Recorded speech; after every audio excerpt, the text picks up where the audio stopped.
Dear student, मैं हूं अरुण चौधरी और आप देख रहे हैं एसी स्टडी पॉइंट। आज हम करने वाले हैं एनसीईआरटी क्लास 7 मैथ्स के एक्सरसाइज 4.1 से क्वेश्चन नंबर 2। इसके पहले मैंने और 2 वीडियो इस चैप्टर के अपलोड किए हैं। पहले वीडियो में इसकी इंट्रोडक्शन मैंने दी थी और दूसरे वाली वीडियो में मैंने क्वेश्चन नंबर 1 ऑलरेडी सॉल्व करा दिया है। अगर आप उस दोनों वीडियो को नहीं देखे हैं तो प्लेलिस्ट में जाकर वो दोनों वीडियो देख सकते हैं। तो चलिए स्टार्ट करते हैं हमारा क्वेश्चन नंबर 2 एक्सरसाइज 4.1 से। क्वेश्चन नंबर 2 हमें क्या कह रहा है, देखिए, check whether the value given in the brackets is a solution to the given equation or not. यहां पर एक इक्वेशन दे रखी है और उसकी जो वेरिएबल की वैल्यू भी ब्रैकेट में आपकी दी हुई है। आपको ये चेक करना है कि क्या ये वेरिएबल की वैल्यू इस इक्वेशन पे फिट बैठती है या नहीं। तो चलिए हम इस वैल्यू को पुट करके हम देखते हैं कि वाकई में ये जो वैल्यू दी गई है वो इस इक्वेशन की सॉल्यूशन है कि नहीं है। ठीक है, तो हम ऐसे प्रॉब्लम को सॉल्व करने के लिए अक्सर क्या करते हैं, जो लेफ्ट हैंड साइड होती है, लेफ्ट हैंड साइड की जगह जो वेरिएबल है उसमें हम वेरिएबल की वैल्यू पुट करते हैं। पुट करने के बाद देखते हैं जो रिजल्ट आया क्या वो आरएचएस वैल्यू के साथ इक्वल हुआ कि नहीं हुआ। तो चलिए हम अब सॉल्व करते हैं इसे। इसकी जो आंसर हो जाएगी सॉल्यूशन, ये क्या है, देखिए n + 5 = 17। तो सबसे पहले हम n की जगह पे 1 डालेंगे। तो देखिए अगर हम उसकी वैल्यू पुट करते हैं तो उसे हम ब्रैकेट में लिख लेते हैं। ठीक है, प्लस में 5, इसे ना भी लिखे तो चलेगा क्योंकि यहां पर कोई नंबर और इसके साथ मल्टीप्लाई नहीं हुआ है। तो हम 1 + 5 इसे अगर सॉल्व करते हैं तो निकलती है हमारे 6। क्या निकल के आगे 6, पर राइट हैंड साइड में दे रखी है 19, मतलब कि ये जो 6 है ये नॉट इक्वल टू 19, मतलब कि एलएचएस की वैल्यू आरएचएस की वैल्यू के साथ इक्वल नहीं हुआ है। तो हम कह सकते हैं कि n = 1 जो है इस इक्वेशन का सॉल्यूशन नहीं है। तो हम इसे लिखेंगे कैसे, थोड़े लिख भी देंगे यहां पर। हैंस, देखिए मैं पहले वाले में लिख दे रहा हूं, बाकी आप लिख लोगे। हैंस, ठीक है, n = 1 इज, जैसे क्वेश्चन में दिया बस उसी को उतार लेना है, is not a solution, is not a solution to the given equation, to the given equation।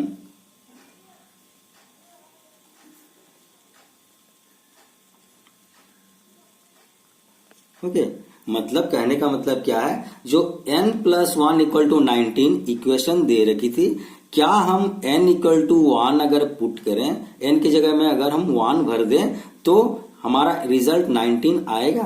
तो यहां पर हमने साफ साफ देख लिया कि n की जगह पे अगर 1 डालते हैं तो रिजल्ट आती है 6, लेकिन बुक वालों ने दे रखी है 19। इसके मतलब n = 1 जो है इस इक्वेशन का सॉल्यूशन नहीं है। तो हम क्या करेंगे, hence n = 1 is not a solution to the given equation. और आप गिवन इक्वेशन लिख भी सकते हो, गिवन इक्वेशन n + 5 = 19, ऐसे भी आप लिख सकते हो। तो ये हो गई हमारी पहला बिट। चलिए अब दूसरे बिट की तरफ बढ़ते हैं। यहां पर है 7n + 5 = 19। n की जगह पे हमें डालना है -2, चेक करना है n की वैल्यू -2 क्या इस इक्वेशन को सेटिस्फाई करती है। तो एलएचएस साइड में हम सबसे पहले एलएचएस साइड से हम स्टार्ट करते हैं। तो 7n + 5 है, n की वैल्यू हमें डालना है -2। तो हम यहाँ पर 7 की जगह पे 7 लिख देते हैं, n की जगह पे -2 है तो हम इसे -2 यहां लिख दिए, प्लस में 5 इक्वल टू 7 × 2 दैट इज हो जाता है आपकी 14, क्योंकि यहाँ माइनस है तो ये हो जाता है -14 + 5। ओके, इक्वल टू, अगर हम यहाँ पर देखें तो क्या हो जाएगा, 14 से 5 माइनस करेंगे तो क्या होगा 9, और ये क्योंकि बड़े नंबर का सिंबल माइनस है तो ये -9 हो जाएगा। ठीक है, अगर -9 होता है तो हमारे जो RHS की वैल्यू है ये क्या है 19 है, मतलब -9 जो हमारा LHS की वैल्यू निकल रही है ये not equal to RHS value जो कि 19 दिया हुआ है। तो ये भी हमारा इक्वेशन जो है ये n इक्वल टू -2 इस इक्वेशन का सॉल्यूशन नहीं है। तो आप यहाँ पर इसे लिख सकते हो नो। आगे की स्टेटमेंट बच्चों आप लिख लेना, क्योंकि यहाँ पर मैं बार बार इसी चीज को नहीं लिखूंगा। ये नो आप लिख सकते हो कि n equal to -2 is not a solution to the given equation, क्या यहाँ पर 7n + 5, इस तरह से आप लिख सकते हो। तो ये हो गई हमारी दूसरी बिट। अब हम बढ़ते हैं हमारी तीसरी बिट की तरफ, चलिए। अच्छा, थर्ड बिट में क्या है 7n + 5 इक्वल टू 19। इक्वेशन तो सेम है लेकिन n की वैल्यू अब दे रखी है यहाँ पर 2। तो इसको हम सॉल्व करते हैं। देखिए ये है 7 के जगह पे हम 7 लिख दिए, n की जगह पे मैं 2 पुट कर दूंगा, ठीक है, प्लस में आपकी है 5। आगे बढ़ते हैं 7 × 2 = 14, ठीक है, प्लस आपकी हो गई 5 इक्वल टू 14 + 5 हो जाती है हमारा कितना 19। यहां पर हो गया हमारा 19 और हमारे RHS की वैल्यू भी है 19, मतलब कि 19 इक्वल टू 19 हम लिख सकते हैं, ठीक है। तो यहां पर आगे LHS की वैल्यू जो थी RHS की वैल्यू भी सेम आ गई। तो ये हमारी n इक्वल टू 2 जो वैल्यू थी ये इस इक्वेशन का सॉल्यूशन है। तो हम लिख सकते हैं यस। क्या लिखोगे? Yes, n equal to 2 is a क्या सॉल्यूशन ऑफ 7n + 5 = 19। आगे बढ़ते हैं हम डी की तरफ। 4p - 3 = 13। p की वैल्यू आपको कितना भरना है यहाँ पर 1। तो आप लिखो यहाँ पर 4 इंटू में p की वैल्यू है 1 को हम ऐसे ब्रैकेट में लिख लेंगे ताकि साफ साफ पता चले। इसके साथ ये इंटू हुई है तो ये हो जाती है -3। आगे देखते हैं 4 × 1 दैट इज 4 माइनस में 3 इक्वल टू 4 - 3 हो जाती है हमारा वैल्यू कितना 1, ठीक। लेकिन हमारा वैल्यू यहां पर दिया हुआ है कितना 13, तो this is not equal to 13। Okay, this is not equal to 13। तो हम क्या कह सकते हैं यहाँ पर कि ये जो वैल्यू है ये सेटिस्फाई नहीं कर रही है। हम इसकी आंसर हो जाती है no p = 1 is not a solution of 4p - 3 = 13। आप जो पहले वाली स्टेटमेंट है ये स्टेटमेंट को आप लिख सकते हो यहाँ पर, ठीक है। तो ये हो जाती है हमारी बीट 4। अब आते हैं हमारी बीट 5 की तरफ। ओके, बीट 5 में क्या है देखिए 4p - 3 = 13। p की जगह पे आपको डालना है कितना -4। तो यहां पर देखते हैं हम 4p - 3, तो ये हो जाती है हमारी 4। p की प्लेस में हम डालेंगे -4, माइनस में 3 ऑलरेडी है, ठीक है। सॉरी, ये हमारी 4 हो जाती है। ओके, 4 × -4, तो इसकी वैल्यू हो जाती है 4 4 जा हमारी हो जाती है 16। क्योंकि ये माइनस है तो यहां पर ये माइनस का 16, ये माइनस हमारी 3, इसके बाद -16 - 3 हो जाती है हमारी -19। लेकिन हमारा वैल्यू यहां पर क्या है 13, that is means this is not equal to 13। मतलब कि जो LHS की वैल्यू है वो RHS के वैल्यू के साथ सेम नहीं हो रही है। तो यहां भी हम इसे कह सकते हैं कि ये नो आंसर आएगा। क्या no p = -4 is not a solution of the equation 4p - 3, ठीक है। चलिए अब इसकी आखिरी बीट भी हम देख लेते हैं। 4p - 3 = 13। तो यहां पर 4p - 3 = 13, p की वैल्यू क्या भरना है आपको 0 भरना है। तो ये 4 के जगह में 4 आ गया। p की वैल्यू आपको डालना है 0 माइनस का 3। 4 × 0 दैट इज 0 माइनस में आपकी हो जाती है ये 3। तो 0 - 3 इसकी वैल्यू क्या है आपकी -3। LHS की वैल्यू आ गई आपकी -3, पर RHS की वैल्यू क्या है ये 13। तो ये हो जाता है नॉट इक्वल टू 13, ठीक है। -3 इज नॉट इक्वल टू 13। तो इसकी भी आंसर आती है हमारी नो। बाकी के स्टेटमेंट आप लिख लेना बच्चों। तो इसी तरह से हमारा जो नंबर 2 है, नंबर 2 भी सॉल्व हो गया। अब हम बढ़ते हैं हमारी नंबर 3 की तरफ। ओके, चलिए नंबर 3 को हम देखते हैं।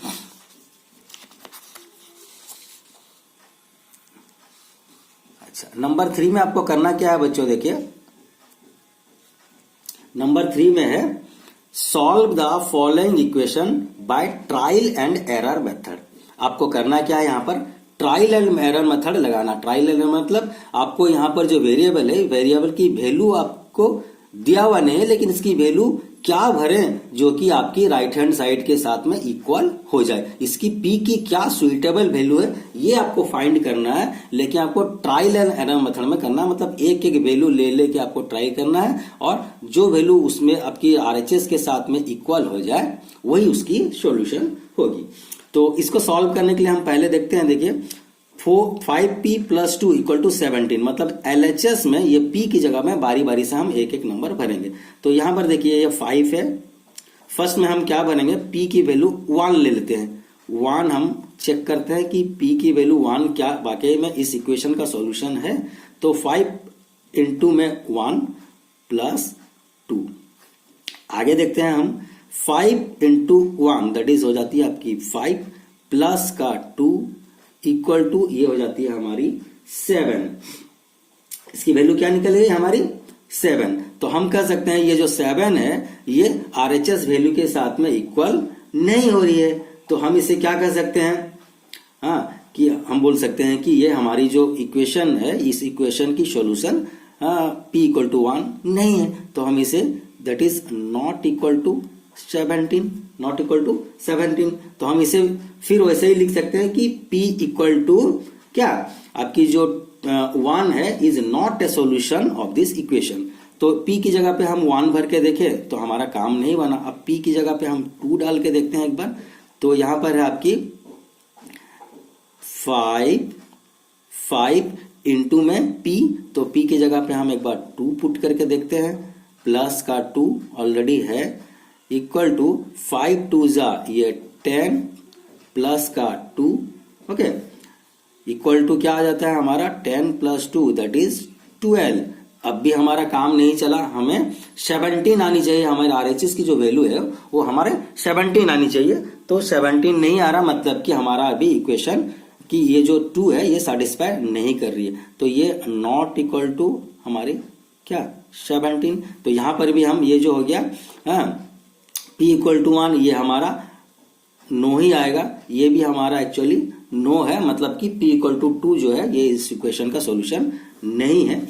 आगे हम देखते हैं p की जगह पे हम एक बार 3 पुट करके देखते हैं। तो ये 5, p की वैल्यू हम 3 ट्राई करते हैं, प्लस का 2, ठीक है, 5 × 3 ये हो जाता है हमारा 15 प्लस में 2 इक्वल टू हमारा हो जाता है ये 17। देखिए अब हमारा p की जगह पे अगर 3 डाल रहे हैं तो 17 हमारा LHS की वैल्यू आ रही है और RHS की वैल्यू भी 17 दे रखी है। मतलब कि ये 17 इक्वल टू हम बोल सकते हैं ये 17। मतलब कि ये 17 कब सही हो रहा, जब p की जगह पे हम 3 पुट कर रहे हैं। मतलब कि 3 जो है इस इक्वेशन का सॉल्यूशन है। तो हम इसे जब लिखेंगे कैसे लिखेंगे, so p = 3 okay is the solution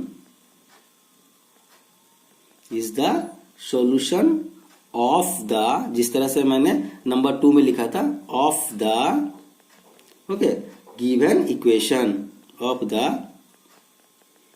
given equation। अगर आप लिखना चाहो गिवन इक्वेशन, कौन सी गिवन इक्वेशन, तो वो भी आप लिख सकते हो, गिवन इक्वेशन 5p + 2 = 17। क्लियर है। तो इस तरह से आप सॉल्व कर सकते हैं नंबर 1 को। चलिए अब नंबर 2 जो है इसकी बिट 2 को भी हम सॉल्व करते हैं। अच्छा, बिट 2 में क्या है देखिए, 3m - का 14 = 4।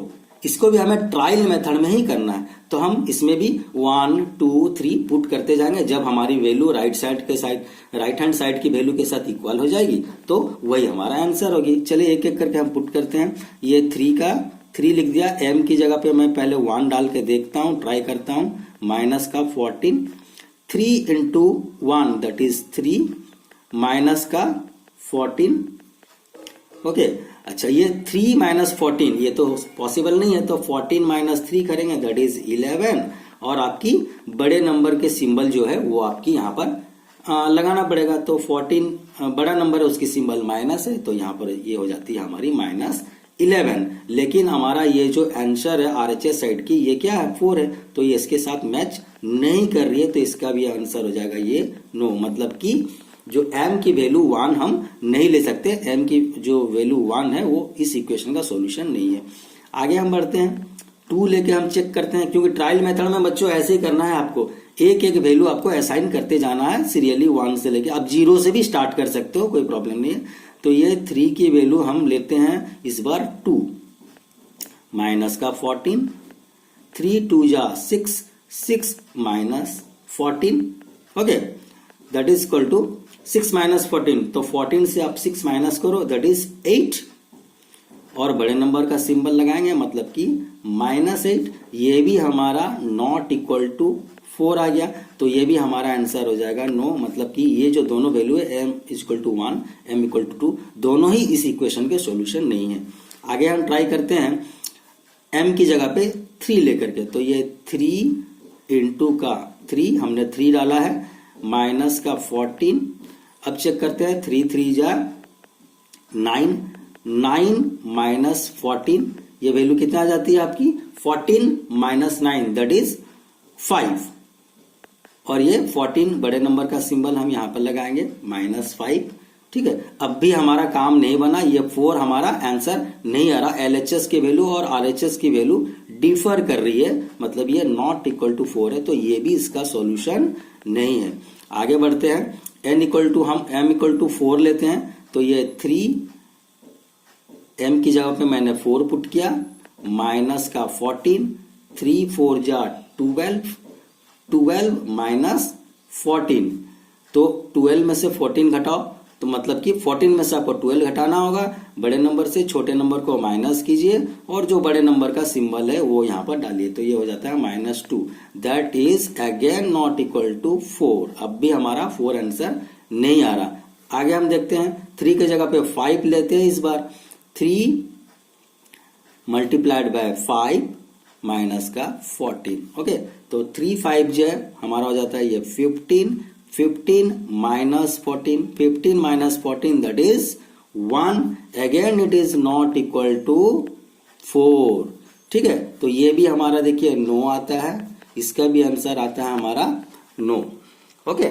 आगे देखते हैं, आखिरी हम 3 के जगह पे m की जगह पे हम 6 एक बार पुट करते हैं, तो 3, ये काफी लंबा हो रहा है बच्चों, देखिए इस तरह से आपको ट्रायल मेथड, मतलब इस तरह से आपको ट्रायल करना है। तो 3 मल्टीप्लाइड बाय 7, ओके, माइनस का 14, तो ये हो जाता है हमारा 6 3 जा दैट इज 18, 18 माइनस 14, ओके। इसके बाद 18 माइनस 14 आपकी आती है यहाँ पर क्या 4। देखिए बच्चों, ये LHS की वैल्यू 4 और RHS की वैल्यू भी यहाँ पर 4 है, मतलब कि 4 दैट इज इक्वल टू 4, मतलब LHS की वैल्यू RHS की वैल्यू क्या आपकी टाई कर गई, मतलब दोनों सेम आ गए हैं। तो आप यहां पर लिख सकते हो शो, कब हमारा RHS की वैल्यू सेम हो रही है, जब हम डाल रहे हैं m इक्वल टू 6, तो show m equal to 6 is the, बस यही स्टेटमेंट आपको लिख देना है, इज द, ये हो गया आपकी solution of the given equation, of the given equation. कौन सी इक्वेशन, ये आपकी 3m minus 14 equal to 4। Clear है, तो ये आके आ गया यहां पर, so m equal to 6 is the solution of the given equation 3m minus 14 equal to 4। तो ये हो जाती है हमारा नंबर 3। अब हम बढ़ते हैं, चलिए नंबर 4 की तरफ। अच्छा, ये देखिए नंबर 4 में आपको करना क्या है, right the equations for the given statement. ये कुछ स्टेटमेंट दिए हुए हैं, मैंने आपको इंट्रोडक्शन क्लास में बताया बच्चों। अगर आपने उस क्लास को मिस किया है तो आप प्लेलिस्ट में जाके वो पहली वीडियो देखिए, उसमें सारे कंसेप्ट आपके क्लियर हो जाएंगे। तो ये यहां पर आपको करना क्या है, right the equations for the given statement. ये स्टेटमेंट दी हुई है, इसकी आपको इक्वेशन फॉर्म में लिखना है, जिस तरह से कि हमने अभी इक्वेशन सॉल्व किया, तो ये स्टेटमेंट फॉर्म में है, आपको इक्वेशन फॉर्म में लिखना है। तो यहाँ पर देखिए इसकी आंसर जो आप लिखेंगे तो ये क्या हो जाएगी, मैं यहाँ पर ऐसे इक्वल टू देकर लिख देता हूँ ताकि आपको समझने में प्रॉब्लम ना हो। ये देखिए the sum of the number x and y, the sum of the number x and y is 9। तो आप क्या करोगे, सम का मतलब क्या होता है प्लस, किसको किसको प्लस करना है, x और 4 को। तो आप यहां लिख सकते हो x प्लस 4 और आता कितना है रिजल्ट 9, तो ये आप लिख सकते हो ऐसा 9। मतलब कि the sum of the number x and y, मतलब the sum of the number x and 4, the sum मतलब प्लस करना है, x और 4 को प्लस करें तो रिजल्ट कितनी आती है, दैट इज 9। तो यहां पर इस तरह से 9 आप लिख लेंगे। मतलब ये आपकी इक्वेशन हो गई और ये आपकी स्टेटमेंट हो गई। चलिए दूसरी बीट की तरफ बढ़ते हैं। The difference of y and 2 is 8। The difference of y and 2 is 8। कहीं कहीं बच्चों इसको थोड़ा सा डिफर भी करके लिखा जाता है, जैसे 2 सब्ट्रैक्टेड फ्रॉम y इज 8। ऐसे भी कोई कोई बुक में, कोई पुराने बुक में इस तरह के भी लिखी हुई है, the difference of y and 2 is 8। Okay, तो इसे हम क्या करेंगे, डिफरेंस करना है। पहले में हमने सम किया था, दूसरी में हमने डिफरेंस करना है। किसको किसको डिफरेंस करना है, y एंड 2 की डिफरेंस। तो आप इसको कैसे लिखेंगे, y माइनस में का 2 इक्वल टू 8। ओके, मतलब कि the difference of y and 2 की जो डिफरेंस है वो आती है हमारी 8। तो मैंने यहां पर लिख दिया। अब देखते हैं बिट 3, 10 टाइम्स a इज 70। ये थोड़ा देखिए, 10 टाइम्स a, टाइम्स का मतलब बच्चों यहां होता है मल्टीप्लीकेशन। 10 टाइम्स a मतलब a को 10 टाइम मल्टीप्लाई करेंगे, तो a इंटू 10 a करेंगे तो हमारा हो जाएगी, a इंटू 10 करेंगे तो हो जाती है 10a। उसके बाद क्या है, ये कितना आपको रिजल्ट मिलेगा 70। तो 10a इक्वल टू 70, ये इसकी इक्वेशन हो जाएगी। 10a इक्वल टू 70 हो जाएगी इसकी इक्वेशन। 10 times a is 70। अच्छा, आगे देखते हैं ये वाली नंबर को। The number b divided by 5, मतलब b को अगर 5 से डिवाइड करो तो आपकी रिजल्ट आती है 6। तो बहुत सिंपल है, b है, b को आप डिवाइड करो किससे, 5 से, तो आपकी रिजल्ट आती है कितनी, 6। तो ये हो जाती है हमारी इक्वेशन, बहुत ही इजी है। नेक्स्ट बिट की तरफ बढ़ते हैं। 3/4 ऑफ t इज 15। थोड़ा यहां पर समझने की बात है बच्चों, देखो 3/4 मतलब कि 3/4, 3/4 ऑफ का मतलब क्या होता है, इंटू 3/4 ऑफ t मतलब 3/4 ऑफ t मतलब इंटू t। आपकी वैल्यू कितनी है ये 15, तो यहां पर आप लिख सकते हो 15। क्लियर है। आगे बढ़ते हैं, देखिए 7 times m plus 7 gets you 77। मतलब 7 टाइम्स m, मैंने बताया था टाइम्स का मतलब क्या, मल्टीप्लीकेशन। तो 7 टाइम्स m मतलब कि m को 7 टाइम्स इंटू करना, 7 के साथ इंटू करना, तो ये हमारे हो जाएगी 7m। उसमें क्या करना था, +7 करना था, तो मैंने +7 कर दिया। अब आपकी वैल्यू दैट गिव्स यू 77, मतलब आपको इसकी वैल्यू मिलती है 77। तो इस स्टेटमेंट की हमारी जो इक्वेशन बनती है 7m + 7 = 77। चलिए इसके आगे की बिट देखते हैं। अच्छा, इसके आगे की बिट में क्या क्या है देख लेते हैं। ये है 1/4 of A number x -4 gives 4। एक बार और देखिए, 1/4 ऑफ ए नंबर x -4, यहां पर देखिए आपकी +7 था और यहां पर क्या है आपकी -4 है, गिव्स यू 4। तो इसकी जो इक्वेशन बनेगी वो कैसे बनेगी, देखिए यहां पर बताया गया है आपको कि 1/4 ऑफ ए नंबर, तो हम क्या करेंगे इसे 1/4 लिखेंगे। कौन सी नंबर का, x की, ऑफ ए नंबर x मतलब कि ऑफ का मतलब इनटू, तो 1/4 इंटू x। माइनस का क्या था, -4, तो मैंने यहां पर -4 लिख दिया। गिव्स 4, तो ये आपकी रिजल्ट आती है 4। 1/4 ऑफ ए नंबर माने 1/4 ऑफ नंबर x -4, तो -4 = 4। ये आपकी एक स्टेटमेंट की इक्वेशन आ गई। अच्छा, दूसरी वाली को देखते हैं। ये आपकी जो नंबर 8 क्या है, इसको अगर हम लिखते हैं तो इफ यू टेक अवे। अच्छा, टेक अवे का मतलब क्या होता है, सब्ट्रैक्ट करना। टेक अवे का मतलब सब्ट्रैक्ट करना। If you take away 6 from 6 time y, मतलब 6 टाइम y से अगर 6 सब्ट्रैक्ट करते हैं तो हमारा रिजल्ट आता है 60। तो कैसे होगा 6 टाइम y, 6 टाइम y मतलब मैंने आपको बताया कि 6 टाइम y मतलब 6 इंटू वाई, तो ये हो जाती है 6y। अच्छा, टेक अवे 6 मतलब कि आप -6 करो, टेक अवे का मतलब सब्ट्रैक्ट करना, तो 6y -6, हाँ, तो आपका रिजल्ट क्या देता है, यू गेट 60, मतलब आपको मिलती है इसकी रिजल्ट 60। तो ये हो जाती है हमारी इस स्टेटमेंट की इक्वेशन। अब हमारी लास्ट जो है स्टेटमेंट उसका इक्वेशन बनाते हैं।